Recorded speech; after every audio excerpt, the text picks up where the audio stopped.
mes amis, mes spectateurs, on va parler aujourd'hui sur le chapitre numéro 6, toujours sur la prise de décision dans l'organisation défensive.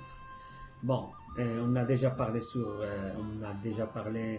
le sujet de la couverture, le marquage, le retrait et tout ça, non? Tous les aspects défensifs.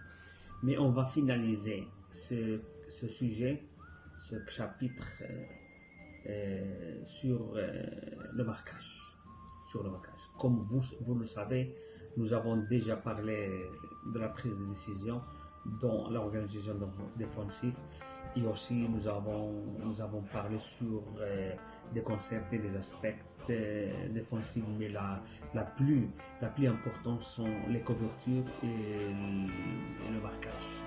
Ces deux aspects, c'est très important dans l'organisation défensive. Les autres aussi, tous les autres aspects sont très importants, mais le principe de l'organisation défensive, c'est de la couverture, le marquage. Toujours on commence pour le marquage et après la couverture. Mais dans ce sujet-là, je vais me profondir dans le marquage, parce que c'est un geste tactique défensif où il faut contextualiser théoriquement ces gestes tactiques. Et aussi proposer quelques jeux de votre initiation à tous les entraîneurs, sportifs, cette initiation sportive dans les entraînements. Bien sûr, dans les entraînements, il faut pratiquer bien ces gestes techniques. Ma proposition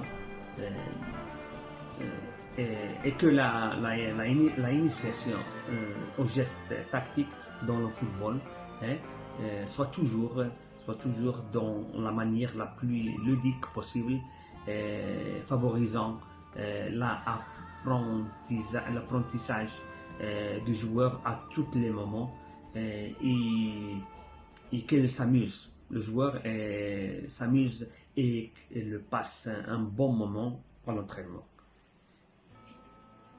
Et c'est pour cela on va être approche de notre joueur dans l'académie. Le marquage, on sait que le marquage sont des actions réalisées par le joueur d'une équipe à son adversaire sans position du ballon. Sans position de ballon. Le joueur, en attendant ce que fait l'adversaire. Comment il va actuer, ou quelle action va réaliser et qui va réaliser l'adversaire en attaque. De ce moment, le défenseur au marquage doit toujours se situer entre le joueur et le but de défendre.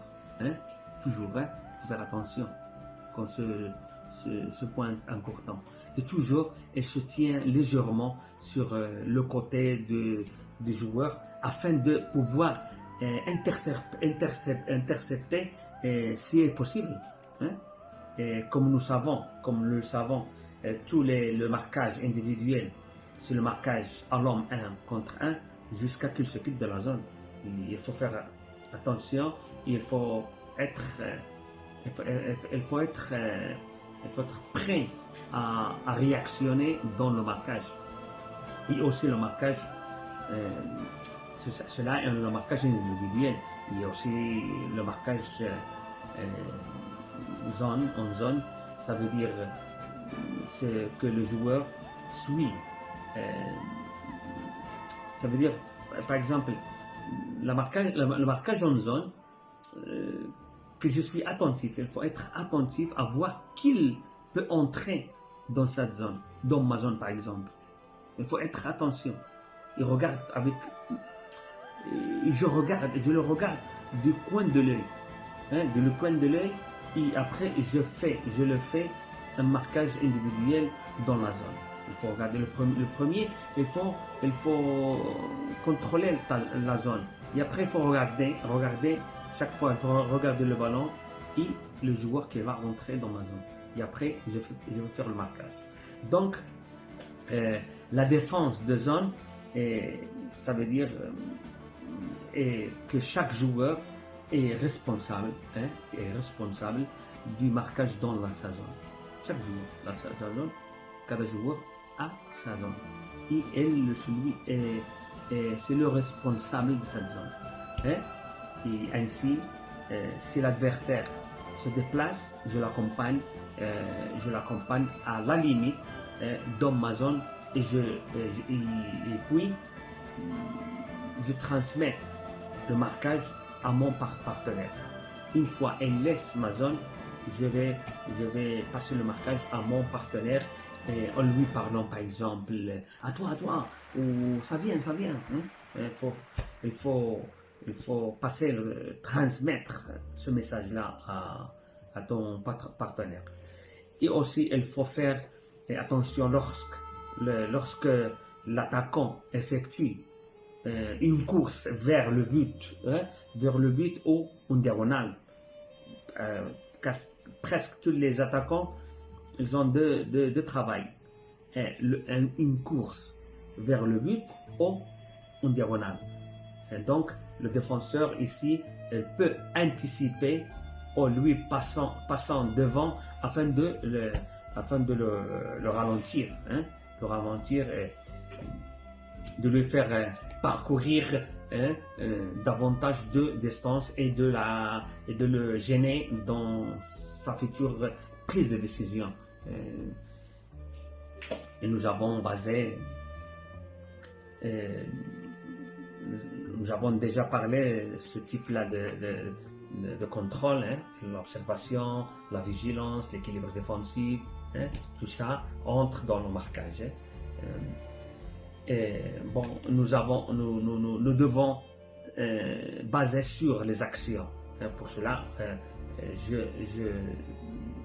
je propose à tous les entraîneurs et les académies pour les enfants, nous devons baser sur les actions qu'effectuent par le marqueur. Mouvement d'approche de l'adversaire et mouvement d'anticipation, concept tactique défensif, individuel, le marquage, la entrée défensive, l'un contre un et l'anticipation. C'est très important. Bon, jusqu'ici, on va arrêter. Et merci pour votre attention et à la prochaine.